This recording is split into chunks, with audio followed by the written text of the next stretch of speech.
Here's a clip of Trudeau just completely getting destroyed by Pierre, and the entire House agrees, which is always a phenomenal moment.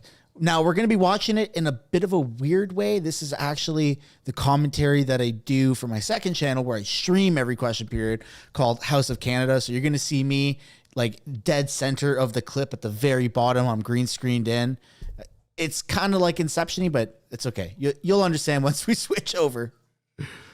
Hear, hear. Well, Leader of the Opposition. Well, Prime Minister stated another falsehood. He said it reports to public. Many of its findings are not reported to public. And second, Section 21 of the Act that creates that committee states that its reports go to the Prime Minister. They have to go to the Prime Minister. And he is the one that decides what becomes public thereafter. Therefore, he knew when that committee reported that candidates received money directed by the dictatorship in Beijing, and yet he has been and continues to say exactly the opposite. Why? Wow. Prime Minister. Saying it as it is. Speaker, parliamentarians can now go to the Library of Parliament or go online and see reports from the National Security and Intelligence Committee of Parliamentarians that were released publicly to them. The National Security and Intelligence Committee of Parliamentarians, which conservative government opposed as an oversight body, actually allows parliamentarians to attain those top secret clearance levels to look into everything our intelligence agencies do and report back to Parliament, to me, to Canadians on how that's working. Hear, hear. Honourable Leader of the Opposition. Section 21 of the Act that creates that secret committee says, and I quote, each year the committee must submit to the Prime Minister a report of the reviews it conducted during the preceding years. In other words, he did receive the report. He should stop playing word games. Nobody needs to go to the library. What we need to do is the truth. The hell's a library? Knew that his own security committee. Did I just have the same reaction? The hell's a library? As myself? This is where it gets weird. You can't fake being yourself. My natural reaction just happens. Said Beijing had directed funds to candidates in preceding elections, and yet he continues to say exactly the opposite. Is he saying that the committee is lying? Wow.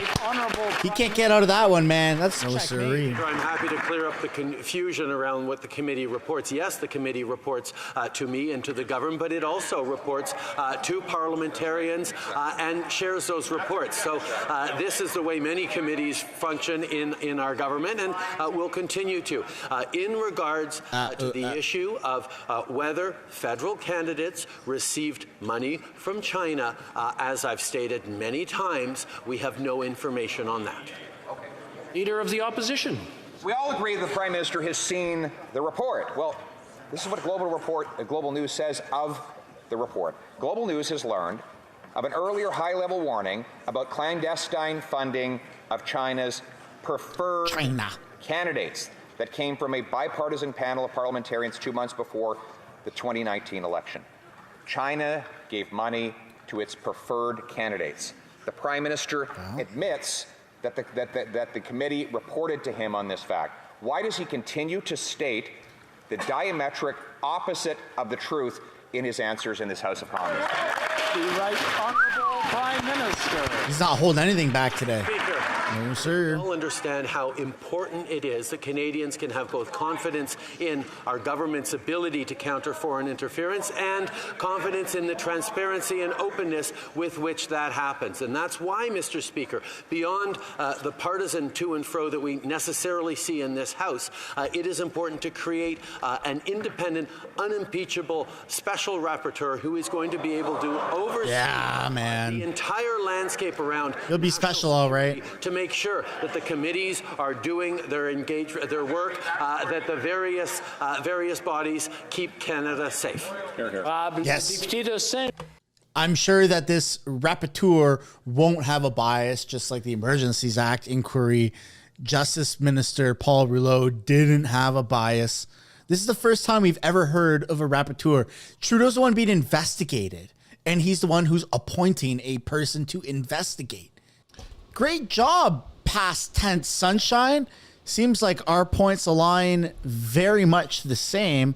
What do you guys think about this special rapporteur? Do you think that it'll be somebody who's biased, unbiased? Do you think, I mean, I'm pretty sure that we can all agree that this should be a public inquiry at this point. The only one who seems to agree that it should be a secret investigation is Trudeau and his Liberal cabinet, which is kind of odd if you think about it, because in the amount of things that all the parties minus one have collectively agreed on, this is probably unanimously the first time where Bloc, NDP, and Conservatives can all agree that, yeah, this needs to be a public inquiry, which is the tides are changing, I suppose, in Canadian politics.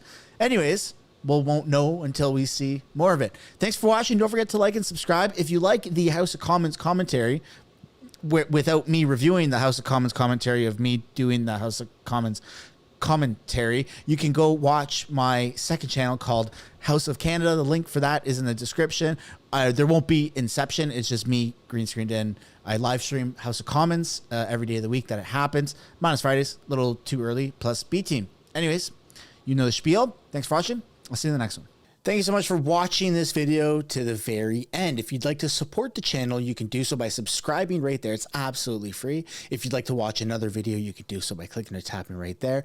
And if you'd like to watch House of Commons highlights clips, I have a second channel called House of Canada, and that would be right there. I've made it super easy. And if you'd like to take it a step further, there's a membership program. You can do so by financially contributing. It's up to you. There's a join button down below, as well as in the description. There's a link to join the memberships. Thank you so much. I'll see you in the next video.